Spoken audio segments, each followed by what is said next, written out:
닥터 빌드, 닥터하우스라는 플랫폼을 운영하고 있고, 그 다음에 건국대학교 미래지식기원회에서 그 소규모 건축 디벨로퍼 과정이라고 집 짓는 과정에 대해서 강의를 하고 있어요.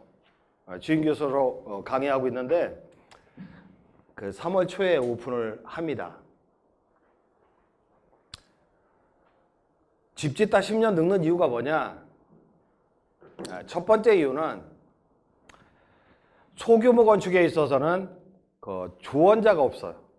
마땅한 위험 관리할 수 있는 조언자가 없구나. 그리고 법 제도가, 우리나라 법 제도가 소규모 건축에 관해서 무신경하고 있습니다. 신경을 안 쓰고 있어요. 대규모 건축의 경우는 뭐 신탁 관리다, 뭐 전문가에 의한 시공 관리다, 뭐 자금 관리다, 이행 보증, 각종의 제도적 장치를 마련하고 있는데, 소규모 건축, 뭐 단독주택을 짓는다, 다가구 빌라 단지를 짓는다 할 때는 그런 법적인 규제가 별로 적용되지 않습니다. 일단 건축주는 경험이 없죠. 건축에 대한 경험이 없어요. 그리고 시공사, 건설업체는 영세 건축업자가 많습니다. 자기가 뭐 종합건설이라고 얘기하지만 부실한 업체들이 많다는 거죠. 이렇게 첫 번째 미준공 건물 내지 집 짓다 많은 경우는 조언자가 없구나, 법제도 내지 관리가 없구나. 근데 많은 분들이 질문을 하시더라고요. 아니, 집 질 때 보험에 가입하면 될 거 아니냐, 뭐 계약이행 보험이나 이런 걸 가입하면 될 거 아니냐, 이렇게 질문을 많이 하시더라고요. 그러나 만약에 공사대금이 10억이잖아요. 인력밖에 보장이 안 돼요. 보험으로. 계약이행 보증서 받았다고 다가 아니에요. 10% 내지 20%밖에 보장이 안 돼요. 나머지는 건축주가 관리를 해야 된다는 거죠. 그 다음에 소규모 건축업자와 계약을 한다, 이렇게 얘기했는데 종합건설이 시공하게 되면 공사비가 올라가요. 그렇다 보니까 뭐 단독주택이나 뭐 빌라 한 동 이런 것들은 종합건설이 시공을 꺼립니다. 그래서 면허대여 업체들, 현장들이 많은데 일단은 종합건설보다는 공사비가 저렴하고 업체 재무 상태는 열악하고, 그리고 무등록 개인 건축업자가 면허대여에서 짓는 현장들이 99%입니다. 설사 종합건설 업체가 직접 시공한다 하더라도 재무 상태가 아주 열악한 그런 업체와 계약하는 경우가 대부분입니다.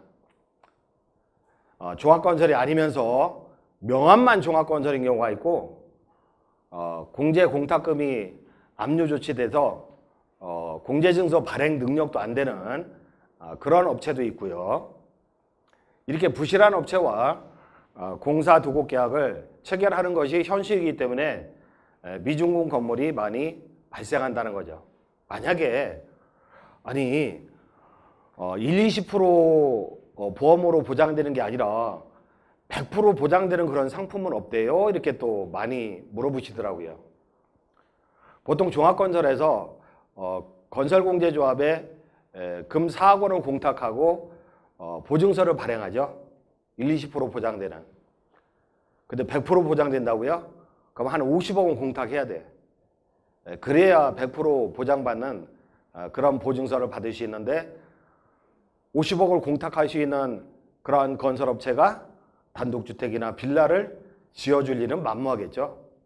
현실적으로 보험으로 보장받기는 어렵다는 거. 집 짓다가 부도난 대표적인 사례 한 가지만 볼까요?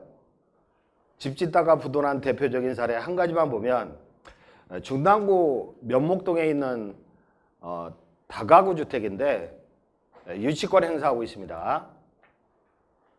등기부 보면은 토지에, 제가 조금 빨리 할게요. 이게 원래 2시간 분량인데 1시간 분량밖에 안 되더라고. 지금 주어진 시간이 1시간밖에 안 되더라고. 그래서 좀 빨리 할 테니까 집중해 보세요. 일단은 토지에 근저당권이 설정돼 있어요. 우리은행에 근저당권이 설정돼 있죠. 요거 건축비 대출을 받은 거예요. 2012년도에. 근데 2016년도에 우리은행에서 경매 신청을 했어요. 그리고 2017년도에 낙찰이 된 사례인데,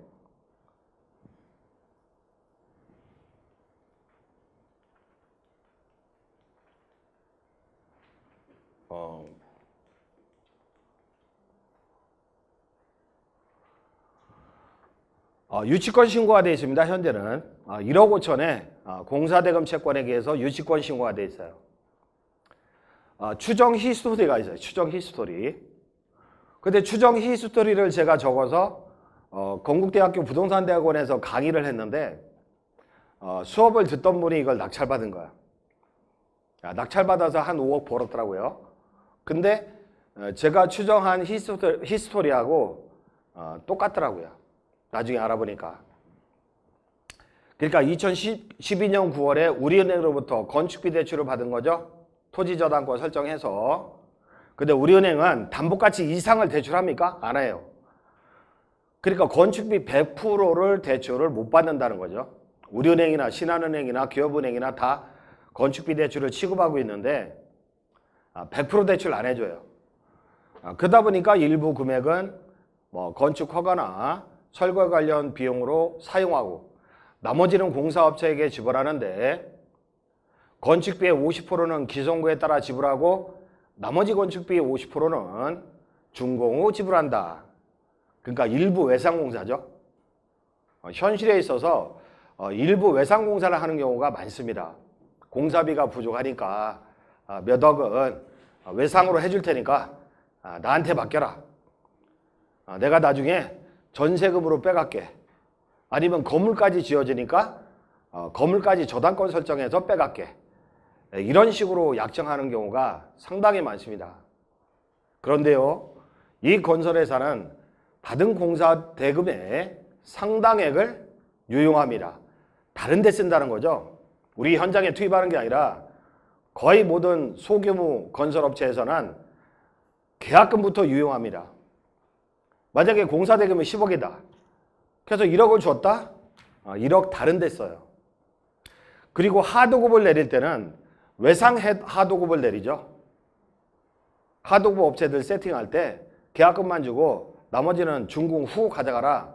외상 하도급을 내리게 됩니다. 근데요, 기성구가 50%인 상태에서 공사 중단될 수밖에 없어요. 하도급 업체 중에 일부가 유치권 행사합니다. 불안하니까. 그러면 몇 달 동안 공사가 방치되어 있는 거죠. 그러면서 뭐라고 합니까? 현금을 주시면 감사하겠습니다. 외상공사는 힘들 것 같아요. 솔직히 얘기하는 거죠. 현장 방치를 참다 못한 건축주는 최초 시공자와 중간 타절에 합의를 합니다. 나가라 이거죠. 나가라. 왜냐하면 두 번째 시공자가 나한테 맡겨라. 꼬시거든. 그래서 지인에게 건축비 6천만 원을 융통했더라고요. 등기부 보니까. 교회 친구한테 6천만 원 융통해서 토지 저당권 설정해주고 두 번째 시공자인 주식회사 대원 AI에 지불한다. 주식회사 대원 AI는 두 번째 시공자 아니면 세 번째 시공자일 거다. 왜냐하면 2012년도에 우리은행 대출받아 공사에 착수했어요. 근데 2017년 현재가 됐다는 거죠. 이 세월 동안 공사업체는 두 번 내지 세 번 바뀌어 있는 거예요. 그러면 건축주는요, 영업이익이 나올 수가 없어요. 새로운 시공자가 세팅될 때마다 공사비가 올라갈 수밖에 없거든요. 근데요, 두 번째 시공자도 영세업체입니다. 따라서 두 번째 시공자도 공사대금을 유용합니다. 100%. 또 대부분 외상계약하고 하도급금 6천만 원만 주면 대부분 외상으로 하도급을 내리죠. 그리고 건축주한테 뭐라고 했어요? 한 6천만 원만 융통해주면 나머지는 외상공사 해줄게요. 이런 식으로 들어온 거죠. 근데 도급계약서에는 외상공사라는 표현이 절대적으로 없어요. 결국에는 두 번째 시공자도 나중에 현금 요구하면서 공사를 장기간 방치하게 됩니다. 그러면 참다 못한 건축주는 두 번째 시공사를 상대로 도급계약 해지 및 건물 명도 소송을 제기하죠. 나가라고. 근데 불법적으로 유치권을 행사함에 따라 형사고소까지 진행을 했더라고요. 근데 피고 건설사는 뭐라고 그래요? 외상공사 사실을 부인하죠. 왜냐하면 도급계약서에는 외상이라는 표현이 없으니까. 그래서 기성부에 미달하게 공사 대금을 받았음을 이유로 항변합니다. 결국은 건축주 원고 정부 패소 판결을 받았더라고요. 우리은행 측은 건축비 대출할 때 관리합니까? 안 합니다. 첫 번째 시공자한테는 유치권 포기각서 받거든요. 근데 두 번째 시공자는 몰라요. 그러니까 유치권 포기각서를 못 받은 거야. 억울한 건축주는 외상공사 했다고 서증으로 입증하지 못하니까 여러 증인들을 내세웠더라고. 근데 판사는 증인의 말을 믿어주지 않습니다. 서면만 믿어요. 그래서 건축주는 패소 판결을 받았고요. 고등법원에 항소한 상태에서 우리은행에서 이자를 체납하고 있는 건축주 현장에 경매를 청구하게 된 사건이죠. 건축비 대출을 몇 번 연장하잖아요. 세월이 4, 5년 되니까 건축비 대출을 몇 번 연장하잖아요. 근데 2012년도에 우리은행은요. 금리가 2%였어요. 2%. 근데 건축비 대출을 몇 번 연장하잖아요. 18%, 20%까지 갑니다. 연장의 대가로. 완전 사채업자입니다. 그러면 마지막에 억울한 건축주는 집 짓다가 땅 뺏기고, 그죠? 신용불량 상태 되고 파산 상태에 이르게 되고 지방세나 국세를 체납하게 되고 사대보험료 체납하고 시공사와 민형사상의 송사를 벌이게 되는데 결과 빨간 글씨 보면 건축주는 우리은행, 개인채권자, 시공자, 하청업자, 법원, 검찰청, 국민건강관리보험공단, 지자체, 국가, 또 건축주를 제3채무자라는 시공자의 채권자들도 이상한 편지들 날라옵니다. 거의 매일 독촉 등기 우편을 받게 된다는 거죠. 몇 년 동안? 한 3년 동안은 집에 가보면 문짝에 집행법원 빨간 글씨로 해서 부재중 우편물이 송달되어 있는 거죠. 이 집안에서, 이런 집안에서 애들 키우고 살겠습니까? 애들 성격 이상하게 변하죠. 그러면 건축 중에 발생 가능한 법률관계 했는데 법률관계는 다른 말로 권리무관계다 그렇게 표현합니다. 여러분들 유치권 많이 들어보셨죠? 현장 유치권. 유치권은 왜 생기냐? 이거 누가 행사하느냐? 주요 발생 원인을 써놨습니다. 하도급 업체 외상공사 내린다고 했잖아요. 공사가 장기화되면 열받아요. 그래서 하도급 업체가 유치권 행사하는 경우가 제일 많아요. 골조 업체나 그 설비 업체들 유치권 행사하는 경우가 많고요.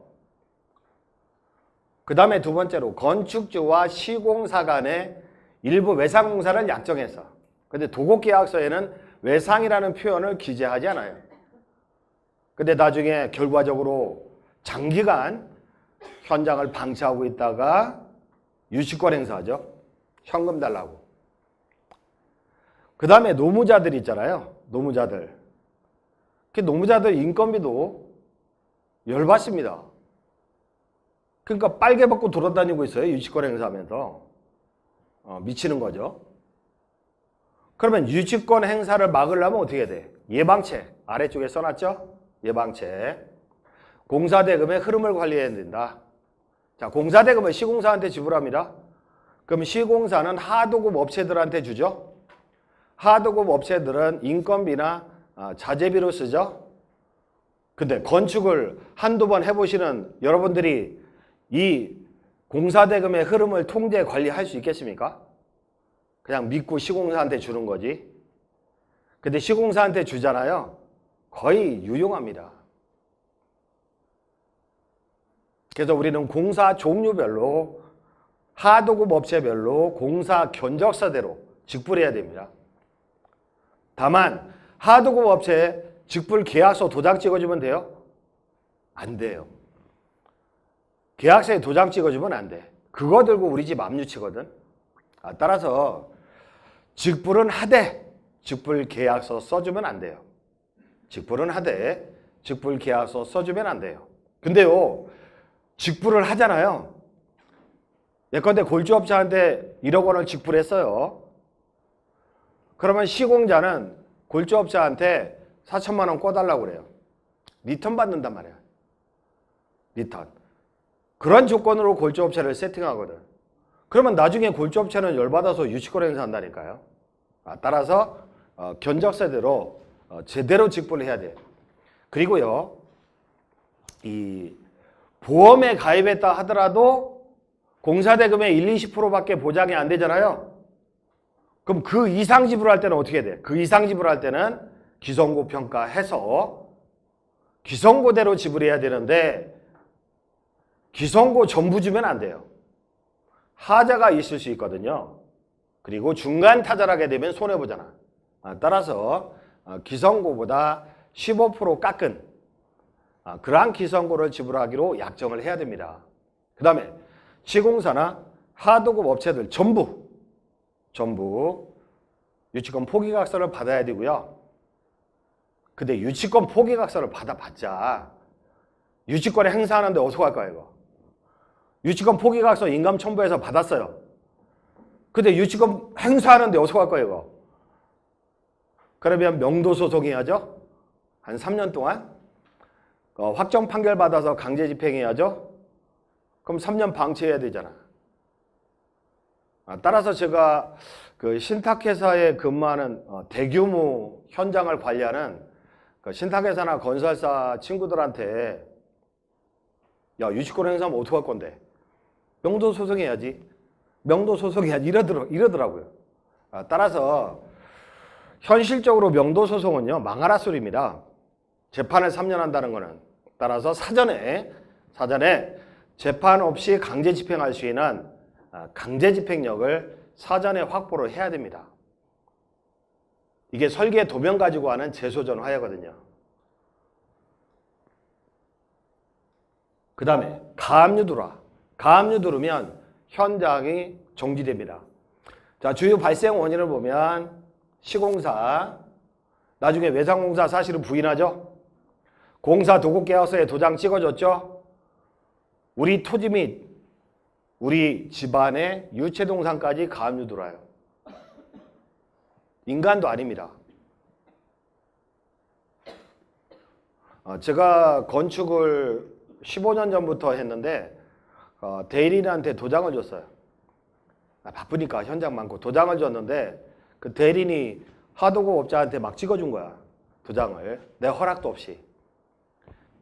그랬더니 우리 집에 저런 거 다 붙여놨더라고. 저 우리 집에 있는 거 찍어놓은 겁니다. 사진. 살다 보면 별일이 다 있는데 혹시 여러분들 집에 집행관들이 한 10명씩 쳐들어와 가지고 과제도구 살림살이에 압류닦기를 붙인다 하더라도 너무 속상해하지 마시고 그 기회에 가전제품 살림살이 싹 교체하면 됩니다. 너무 신경 쓰고 그렇게 살면 안 돼. 그 다음에 중간 타절로 퇴거한 사람, 중간 타절하고 나간 시공사 있잖아요. 나중에 1억 물어준다고 하고 내보냈거든. 근데 공사가 장기화되잖아요. 걔네들이 우리 땅하고 유체동산 가압류치입니다. 그 다음에 하도급 업체에 직불도장 찍어주지 말라고 했잖아요. 근데 걔네들이 나중에 우리 부동산 및 유체동산에 가압류 들어옵니다. 그 다음에 교회 친구한테 돈 6천만 원 꿔가지고 두 번째 시공자한테 주잖아요. 근데 교회 친구도 자기 돈 꿔준 거야? 친구의 친구 돈 꿔준 거야, 이거. 교회 친구도. 그러면 친구의 친구 돈이 난리치잖아요. 그 채권 양수받아서 친구의 친구가 가압류 쳐요. 그리고 가장 무서운 가압류가 뭐예요? 수분양자. 자, 빌라 10세대를 짓습니다. 근데 요즘은요, 아파트 가격이 엄청나게 올랐어요. 문재인 대통령이 아파트 가격 엄청나게 올라가는 정책을 결과적으로 썼더라고요. 그러다 보니까 분양 안 되는 빌라도 엄청 분양 잘 돼요, 요즘. 준공 나기 전에 분양이 된다니까. 준공 나기 전에. 너무 기쁘죠? 그런데 공사가 장기화되잖아. 그러면 입주 시기가 늦어지죠? 한두 달 늦어져야지. 그러면 빌라 분양받은 수분양자들이 열받으니까 내 돈 달라고 현장 가압류 쳐버려요. 그러면 이거는 완전히 부도입니다. 부도. 수분양자들이 가압류 치면 방법이 없어요. 가압류는요, 판사가 결정해서 현장 가압류 들어오는 거죠. 등기부상. 나한테 판사가 물어봐요? 안 물어봐요. 그러니까 가짜 할 때 가를 붙인 거지. 판사는 나한테 안 물어보고 채권자들 말만 믿고 현장 가압류 들은다니까요. 일방적으로. 그러니까 현장 부도라는 거예요. 그러면 가압류 예방책은 뭘까요? 일단은 외상공사하면 되겠습니까? 안 된다. 외상공사하면 안 된다. 뭐 담보가치는 5억밖에 안 되는데 어떻게 10억을 대출받아요? 가능합니다. 그러니까 일부 외상공사가 아닌 공사비 100%를 확보해야 됩니다. 어떻게 100% 확보해요? 에쿼티라고 표현하는데 에쿼티 5에서 30%. 강남 같은 데는 에쿼티 5%만 있어도 돼요. 강남 3구 같은 데는 에쿼티 5%만 있어도 되고 강남 3구 이외 지역은 에쿼티 10%에서 20%는 있어야 됩니다. 지방도시는 30%까지 요구합니다. 그 얘기는 땅값하고 건축비가 20억이다. 땅값하고 건축비가 20억이다. 그러면 에쿼티 10%라는 표현은 뭐야? 2억. 2억만 있으면 20억의 사업을 할 수 있습니다. 나머지 대출을 받을 수 있다고요. 18억을. 그러면 18억의 이자가 장난이 아니겠네 이렇게 생각하시죠? 아닙니다.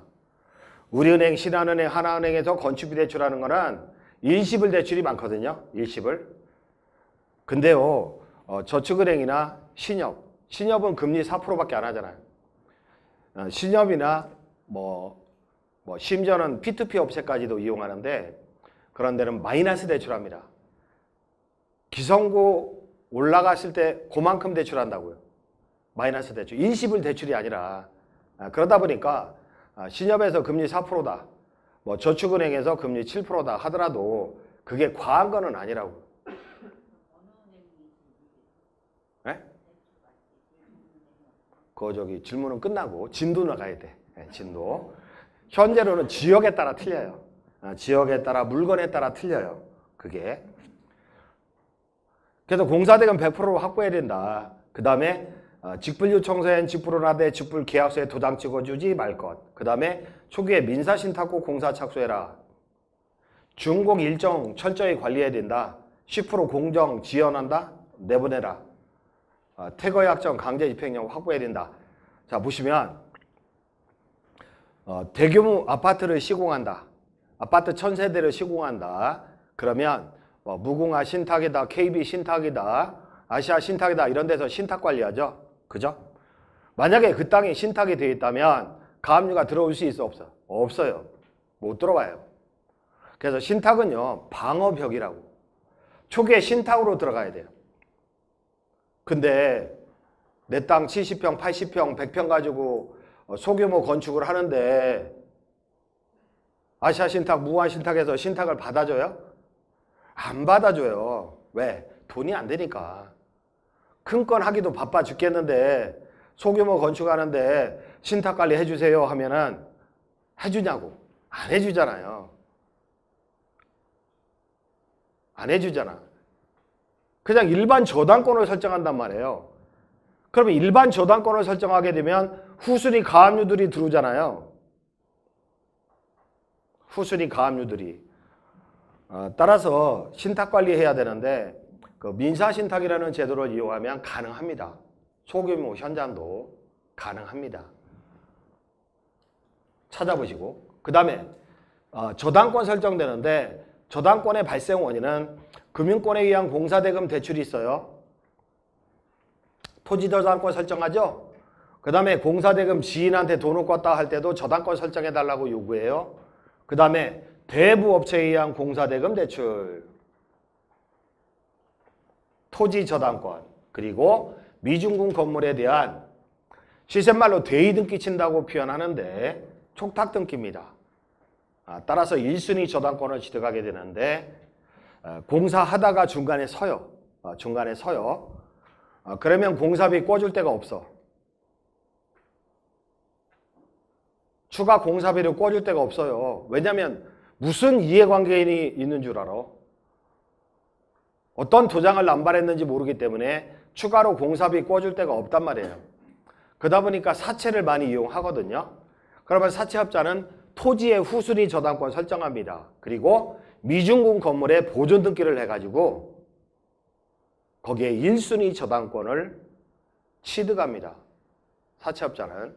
그래서 미중공 건물의 대의 등기다 이렇게 표현하는데 공부하고 싶으면 건국대학교로 오세요. 3월에 개강하니까.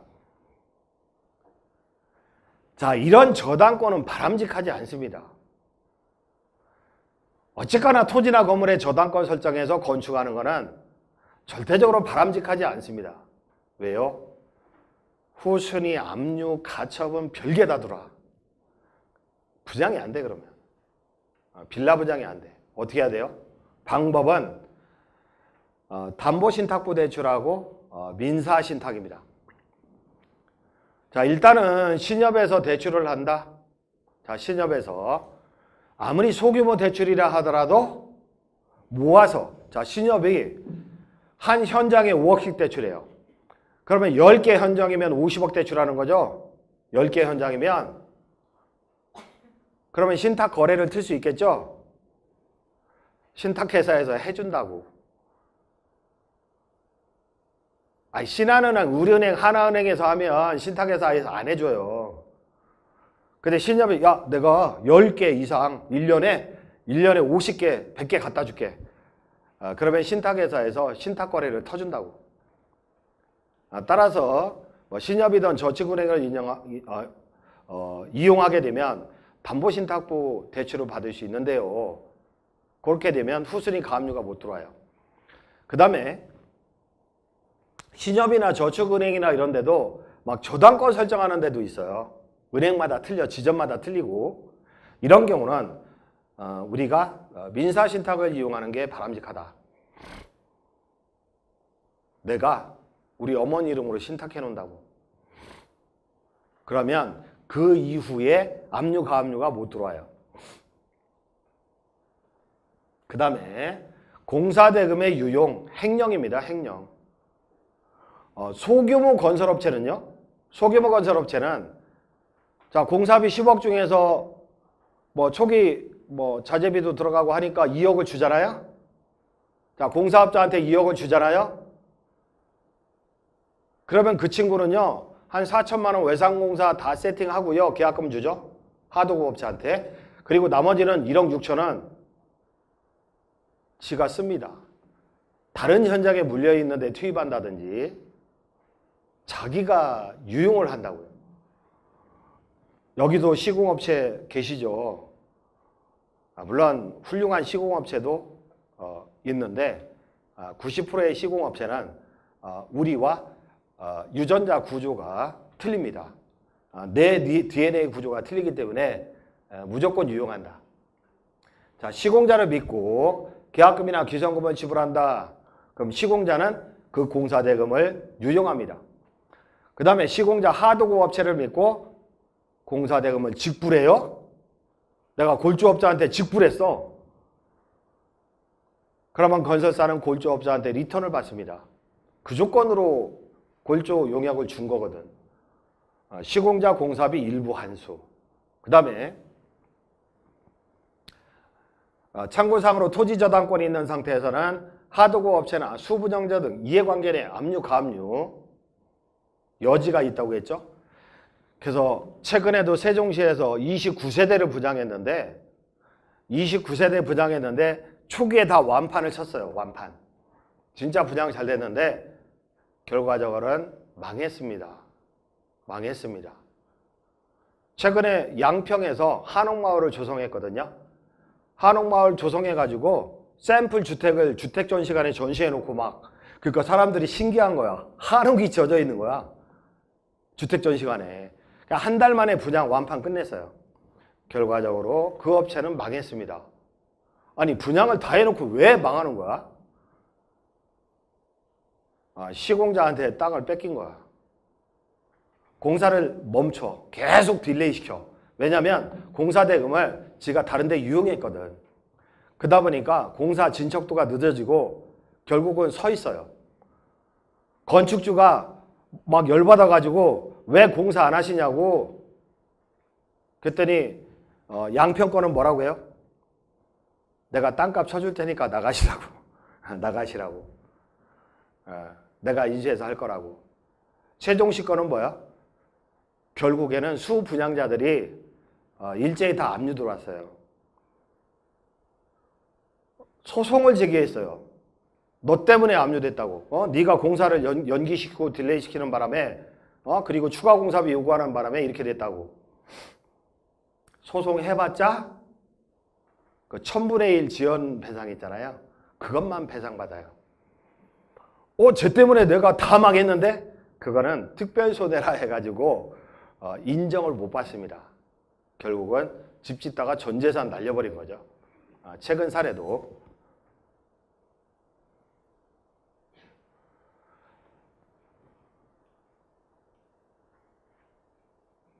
그래서 공사대금의 유용을 막으려면 어떻게 돼? 공사대금의 유용을 막으려면 어떻게 돼? 첫 번째로 계약이행보증보험증권이나 공제증서를 받고 계약금을 줘야 돼. 만약에 들고 도망갔어요?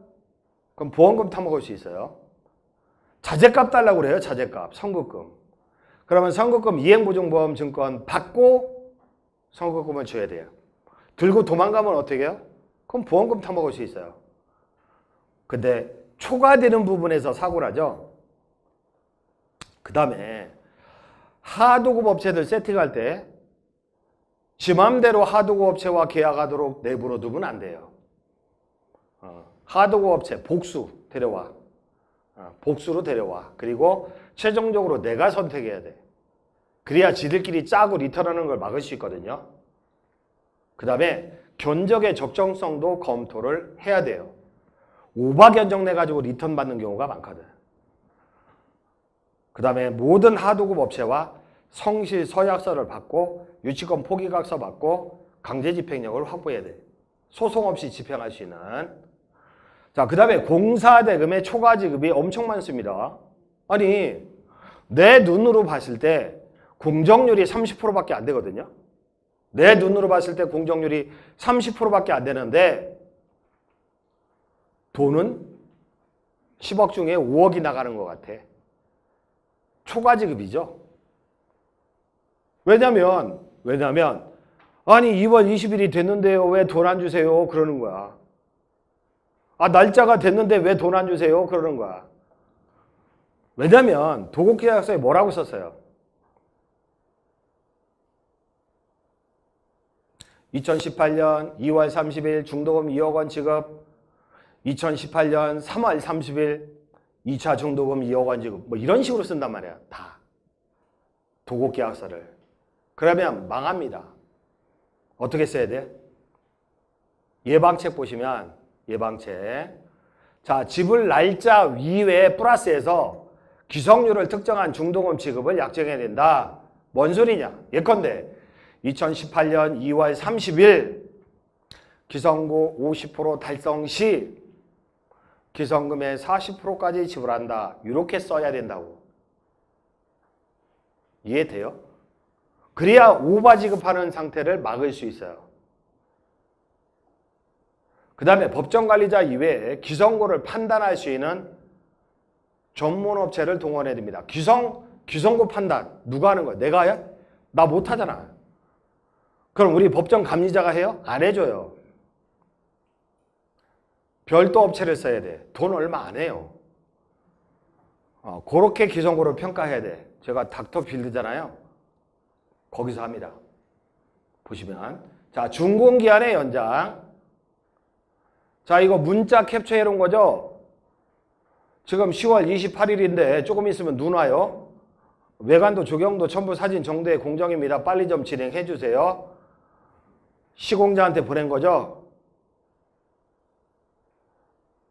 근데 시공자는 답변이 없는 거죠. 미치는 거지. 자, 준공기한 연장의 원인이 뭐냐?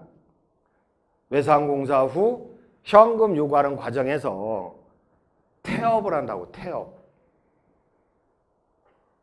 그 다음에 재시공에 따른 공사기간의 연장.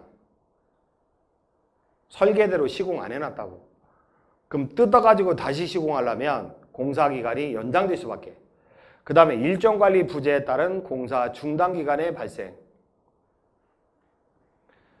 저희는요, 현장에 CCTV를 사면에 달아놔요. CCTV를. 어저께는 저희가 관리하는 현장에 아침에 CCTV를 보니까 그 CCTV 보는 거 어렵지 않습니다. 움직임이 있을 때만 작동합니다. 요즘 CCTV는. 움직임이 있을 때만 작동하는데 이웃집 사람이 침대 가구를 새벽에 갖다 버리고 도망가더라고.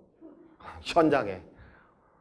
그래서 우리 관리자가 열받아가지고 경찰서에 신고한다고 캡처해서 그러는 걸 제가 하지 마. 그냥 놔두라고. 그까짓 거 뭐 딱지 5,000원 붙여서 내놓으면 되는 거지 뭐. 왜냐하면 건축할 때 동네 사람들하고 안 좋으면 큰일 납니다. 동네 사람들 잘해야 돼요. 민원. 이 민원인 때문에 공사기간이 연장되는 경우도 엄청 많습니다. 민원인 상대 잘못하면요, 이 사람들이 공사 차량 진입로에 자기 차 받쳐놓고 어디 갔다 와요. 하루 종일. 미치는 거야. 이런 식으로 그 보상을 요구하는 민원인들도 많거든요. 그래서 초장에 인사 잘해야 돼요. 갈비짝 들고 돌아다녀야 돼요. 그럴 의무는 없지만 그냥 귤상자 하나 갖다 주고 그러지 말라고. 갈비짝. 요 정도는 들고 가서 해야 받지. 귤상자 들고 갔다가는 문 닫아. 가시라고. 그 나중에 삥 뜯어가죠. 보상을 요구하죠. 따라서 민원인 상대가 상당히 힘든데 CCTV를 놓는 이유는 출입 인력을 관리하는 거죠. 사안제보험 가입해야 돼요. 왜냐하면 건축주 책임으로 와요. 직영공사 소규모 건축은 만약에 공사다 누가 죽잖아요. 누구 책임이야? 직영공사 현장인데 내 책임이에요. 내 책임. 민사 책임 전과자 됩니다. 공사다 전과자 된다고. 너무 무서워서 건축 안 할래 이러신 분들이 있더라고. 그렇기 때문에 CCTV를 철저하게 관리해야 돼요. 외국인 노동자가 들어오네. 개난리를 쳐야죠. 왜? 산재보험 가입 능력이 자격이 안 되는 인력들도 쓰고 막 그러거든요. 그러다 보니까 CCTV 관리를 해야 된다. 자, 예방책은 100% 공사대금 확보 후 도급계약해야 되고, 설계에 따른 공사 진행을 관리할 수 있는 감리자를 활용해야 되고, 공정피해에 따른 공사 일정을 관리 감독할 수 있는 전문업체를 활용해야 된다. 자, 안전사고의 발생. 대인 대문 사고가 발생하면 건축주는 형사처벌됩니다. 민사 책임 등의 가능성도 있죠. 얼마 전에도 저희 현장에 크레인이 넘어졌는데 좀 이렇게 언덕이 된 현장이거든. 언덕이 있는. 근데 크레인 다리를 잘못 세워가지고 푹 빠져버린 거야. 한쪽 다리가. 크레인이 넘어가서 이웃집 한 층 날아가 버렸어요. 그리고 인부 2사람이 다리가 부러졌어. 나 죽은 줄 알고 얼마나 놀랐는지 몰라. 근데 CCTV에 다 찍혀있죠. 누구 과실인지 여부도 다 나오죠. 그죠? 크레인 기사 잘못이야. 딱 보니까 증거가 있잖아요. 근데 문제가 안 되는 게 뭐냐면 크레인 업체가 삼성화재 보험에 가입돼 있어요. 다행히. 사전에 확인하고 드리는 거죠. 사전에. 보험 가입 여부를 다 확인해야 돼. 그래서 삼성화재에서 그 보상금이 나온다 이거죠. 보상금이. 근데 크레인 업체는 골조 업체가 드리는 업체인데 골조 업체도 관리 감독의 과실이 있거든요. 그래서 20% 과실 책임을 골조 업체가 지게 된 거죠. 건축주가 뭐 부담한 건 없고요. 만약에 보험 가입이 안 돼 있잖아요. 건축주까지 소장 날라고 그럽니다. 그 시공 현장의 그 사건 사고는 아주 다양합니다. 자, 시간 없어 말씀 못 드리지만, 그래서 안전설비 내지 예방책으로 안전조치 미비, 산재보험 가입 조치, 미가입 인원의 출입통제, CCTV 설치해서 항시 모니터링에 의한 사고 발생을 캐치해야 됩니다. 그 다음에 현장 관리인을 상시 배치해야 돼. 시공사 부담으로. 그 다음에 하도급 업체의 대인 대물배상 가입 여부를 확인해야 됩니다. 어려워서 공사하겠나 이거. 그 다음에 저품질 시공과 하자 발생. 저품질 시공 진짜 많습니다. 저희가 그 닥터빌드 그 부스가 있거든요. 아래층에. 근데 어제 오신 분은 송파 위례신도시에서 건축을 하신 분인데 도급계약서상 5억에 했대요. 건축을. 그 위례신도에 이택이나 협택 많잖아요. 근데 5억에 도급계약했는데 9억까지 들었대. 9억까지. 장기간 공사하면서. 근데 비가 오면 폭포수처럼 비가 샌대요.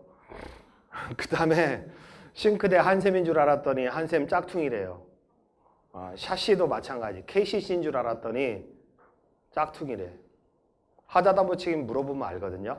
한샘이나 KCC 정품은 10년까지 하자담보 책임을 집니다. 근데 거기는 우리 정품이 아니라고 연락하지 말라고 했대. 이런 문제들이 많다 이거지. 그럼 이런 걸 어떻게 관리해야 되느냐? 참 힘듭니다. 원래요, 다가구 원룸주택을 짓잖아요. 하자담보 책임 기간은 1년밖에 안 돼요. 근데 1년 2개월 차에 비가 죽죽 새고 있는데 건설업 면허업체의 시공 현장은요, 공종에 따라 골조 책임은 5년까지. 그래서 분양물의 경우는 하자 이행 보증금 예치 후 하자 민원을 보통 방치하죠. 방치. 그 다음에 준공후 공사대금 수령 후에 시공사 하자 방치. 이거 어떻게 예방하느냐? 그 밑에 써 있으니까 한번 읽어보시고. 하자 종류에 어마어마하게 많은데 잘 안 보이네. 다 하자 사진, 한 현장의 하자 사진을 찍어 놓은 건데 준공이 된 현장입니다. 근데 준공 후에 도급계약서 보면 전문가 업체에서 컨설팅 한다는 도급계약서를 제가 많이 봤는데 준공 후 14일 내로 잔금 준다 이렇게 써 있더라고. 그러면 준공 후 14일 내로 잔금 받으러 와. 돈 달라고. 야, 하자 마무리 공사 안 돼 있잖아. 돈 주시면 그 돈으로 마무리하겠습니다. 마음 약하니까 돈을 주죠. 그럼 돈 주면 그 돈으로 마무리해요? 연락 안 됩니다. 두절되죠? 프린트 한번 읽어보시고. 제가 건축 위험 방지 강의를 대학교에서도 개설해서 강의하고 유튜브에도 올려놓고 별짓을 다 해도 사건 사고는 끊이지 않더라. 그래서 이런 플랫폼을 만들게 됐다. 5분만 설명을 드리면, 자, 아래쪽에 배달의 민족, 요기요, 카카오택시, 우버택시 이런 거 아시죠? 이게 오토 중개 플랫폼인데 온라인과 오프라인을 연결하는 어플이라고요. 그러면 배달의 민족이나 카카오택시를 이용했다. 고객들한테 수수료 받는 거 아니죠? 그죠? 업체한테 받는 거죠? 자, 카카오택시를 탔는데 택시 요금이 비싸요? 아닙니다. 똑같아요. 마찬가지로 닥터빌드 플랫폼은 고객은 무조건 무상. 고객은 무상 서비스야. 시공사들한테 수수료를 받아요.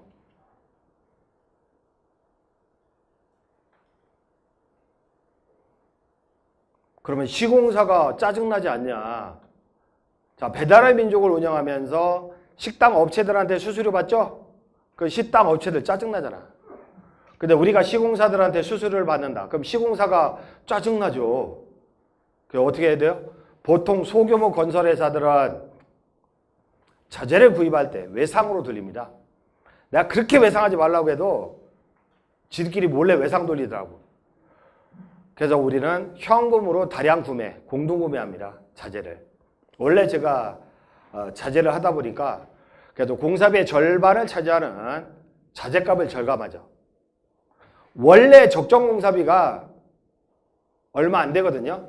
근데 소규모 건설 현장은요, 공사비가 부풀려져 있어요. 뭐 강남권에서는 뭐 평당 5, 600달러, 그 밖에 지역에서는 평당 4, 500달러 그렇게 얘기하죠. 근데 그게 다 부풀려져 있다고. 외상공사들이 많다 보니까. 그래서 공사비는 오히려 절감돼요. 그래서 절감된 그 부분에서 일정 부분의 수수료를 수취합니다. 그러니까 시공사도 좋아. 자재를 지들이 구하는 것보다 더 싸게 제공하니까.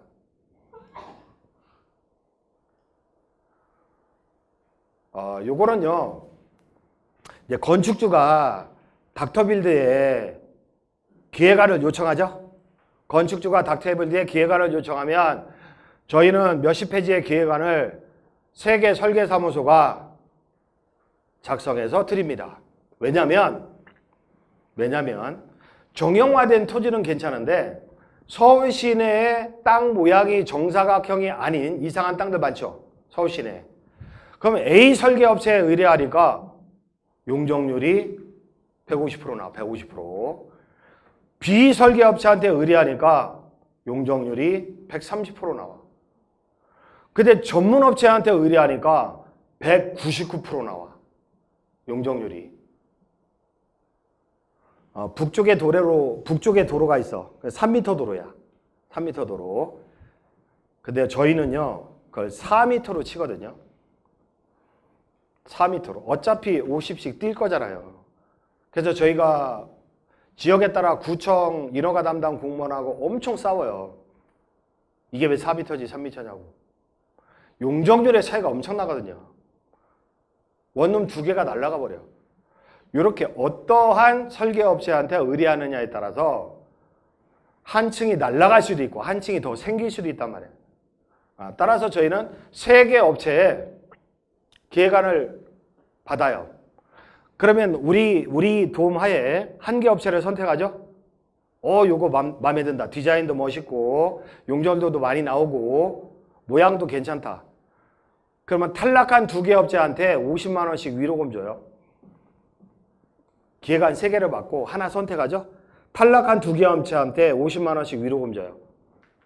처음에 건축주가 200만 원 결제해요. 설계 인합비로. 자, 그 다음에 시공 견적을 받습니다. 3개 건설사한테 물론 직영도 합니다. 견적을 받는데 항목별로 과다 예상된 부분은 삭감합니다. 저희가.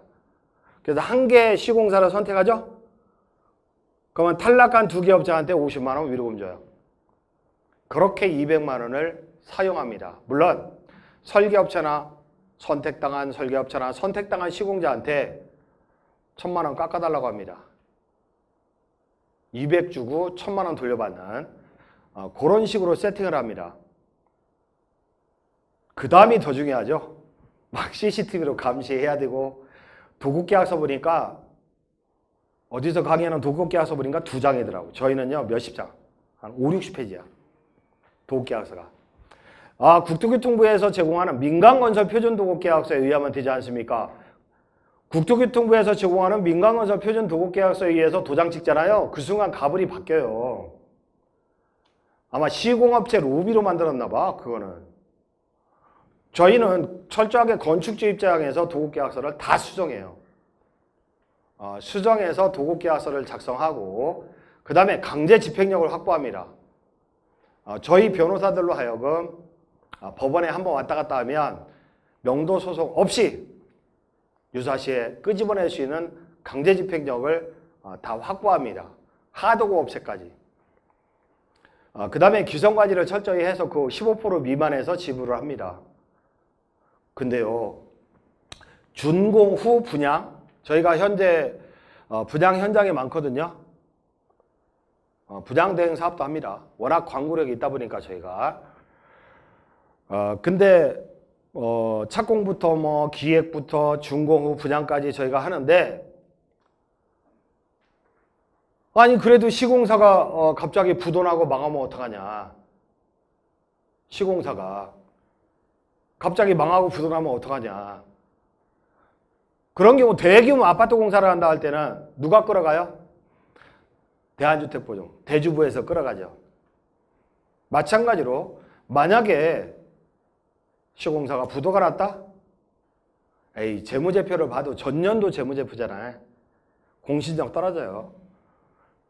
그런 경우는 저희가 현장을 바로 인수합니다. 닥터빌드에서 시공한다고. 왜요? 기성구에 15%만 줬잖아. 그러니까 나머지 돈 가지고 저희가 끌어안아서 준공을 낸다고요. 이런 식의 시스템이기 때문에 저희가 이거를 변리사가 그러대요. 아이디어 특허를 해야 되겠다고. 다른 데 따라하기 전에 특허를 내야 되는데 따라 할 수가 없어. 다른 데에서는. 왜냐하면 도급계약서를 우리만큼 작성하는 데는 없습니다. 철저하게. 그래서 이러한 사업구조로 건축주는 뭐야? 용역 수수료 없어. 컨설팅 자문료 없어. 건축주 부담은 없어요. 오히려 설계비나 공사비가 그 동네 시세보다 저렴해. 해피한 구조죠. 시공사도 오다를 몰아주고요. 방지담회죠. 공사비를 안정적으로 확보할 수 있습니다. 시공사도 100% 공사비 대출해서 들어가니까. 그 다음에 건축 자재를 저렴하게 공급을 받을 수 있다. 그 부분의 일부분을 닥터빌드가 수수료로 취합니다. 이런 3점 만족 구조고, 그 다음에 나머지 마무리는요. 분명 건축하면 돈이 된다. 돈 번다. 정말로. 그런데 대부분의 일반인들은 돈을 못 번다. 아까 명목동 사례처럼 집 짓다가 땅 뺏기고 아니면 준공을 냈다 하더라도 적자 보는 그런 사태를 맞이하게 되죠. 보통 집 한 채 짓는데 4개월에서 뭐 3개월에서 6개월 사이에 짓는다 할 때 대부분의 현장은 뭐죠? 1년, 2년 걸리잖아요. 얼마나 속을 많이 썩느냐. 그래서 저희는 속 썩을 일도 없어요. 건축주나 저희나. 해피한 사업구조로 닥터빌드를 운영하고 있고, 참고삼아 브로셔나 프린트를 몇 회독 한번 해보세요. 도움이 많이 되니까. 그리고 건축하면 분명 돈이 되는데 세금으로 다 뺏긴다 이거야. 짜증난다 이거죠. 그러면 세금으로 다 덜 뺏기려면 어떻게 되느냐? 덜 뺏기려면 어떻게 되느냐? 거기에 대해서 우리 정춘도 세무사님이 한 5분만 쉬었다가 강의를 할 겁니다. 고생 많으셨습니다. 감사합니다.